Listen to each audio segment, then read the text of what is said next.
Mr Deputy Speaker, I rise to contribute to the debate of the estimates of the Health and Environment Committee.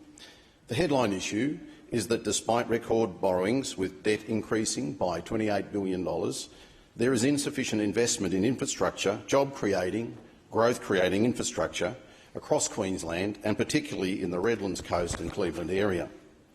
The government has borrowed to keep the lights on rather than invest heavily in infrastructure, and this imbalance is hurting Redlanders and needs to be addressed. In terms of health and ambulance services and Redlands Hospital, for the years I've been the member for Cleveland and now Widgeroo, under the Bligh and Palaszczuk governments, that's 9 of almost 12 years that I've been in the House, there has been little state funding to upgrade Redland Hospital. Redland Hospital has been treated as the poorer cousin and has fallen behind comparative to other hospitals. It is to the shame of this government that they have ignored the health needs of Redlanders for so many years. They rejected my calls for an ICU to start with, and it took a community campaign, pressure from myself and the federal LNP $30 million commitment before Labor finally and belatedly dusted off their chequebook and promised to go halves in an ICU, beds and car parking with Andrew Laming and the federal LNP. Imagine, Mr Deputy Speaker, what would have happened if COVID had been far worse than it has been in Queensland, and what would have happened in the Redlands without an ICU and not a single ICU bed. Due to this government's mismanagement of Queensland health, we were not ready for a major COVID outbreak in the Redlands Coast region. So belatedly, Labor have promised a small ICU for Redlands Hospital, and while it is small beginnings, it is urgently needed. And I call on the government to fast-track its construction. Then there is the decision to give away the land around the hospital, the land that is needed for the hospital's future expansion to provide for the growing and ageing Redlands population. Future generations of Redlanders will hold this government to account for selling out their health. Then there's the cuts to dental surgery. It saddens me to report that patients have been advised that Redland Hospital is not doing adult dental surgeries that require anaesthesia.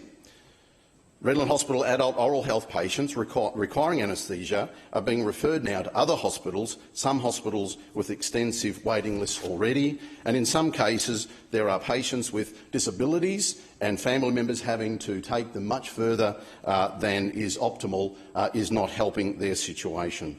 Contrast this with the LNP's record in government that saw Labor's dental waiting list at Redland Hospital dramatically reduced from approximately 10,000 patients down to almost zero. I could comment on the Cleveland Satellite Hospital. That it's been an absolute debacle in terms of the satellite hospital in the budget, mentioned by the Treasurer and labelled as the Cleveland Satellite Hospital. Later on, seemingly corrected. Other ministers making comments about it being for Redlands, others local members for Redland Bay. There seems to be confusion in the government about where it actually should go. Was it originally for Cleveland, which would make sense near the Redland Hospital? Did it get moved for political purposes? The government needs to come clean and answer these questions. Then there's the ambulance ramping, which is growing rapidly again across South East Queensland hospitals. Reports of up to 18 ambulances ramped in one morning at Redland Hospital very recently shows the system is letting Redlanders down. In terms of palliative care, while the government is increasing palliative care funding, and we welcome it, it is insufficient to provide the care that terminally ill patients need across Queensland and in the Redlands. Just a remainder of my time to mention some environmental issues. In terms of Stradbroke Island, we have the Headlands overdevelopment, the whale centre that needs to be located somewhere else, but instead the government is building it on sensitive environmental land, pristine areas of Point Lookout. Conservation groups, the majority of Quandamooka people are against it, and only Jackie Trad and her cronies support the clearing of this pristine and environmentally sensitive Point Headlands. We've got a Quandamooka Truth Embassy that's developed in protest, the Quandamooka people wanting to be heard, and this government needs to hear them. There's also now been an inquiry, a financial investigation by the Office of the Registrar of Aboriginal and Torres Strait Islander corporations into Kayak. There's been questions about Kayak's financial irregularities or alleged irregularities that this government won't investigate, and I table a copy of the letter of this federal investigation into their finances and encourage the government to do likewise and come out with the truth.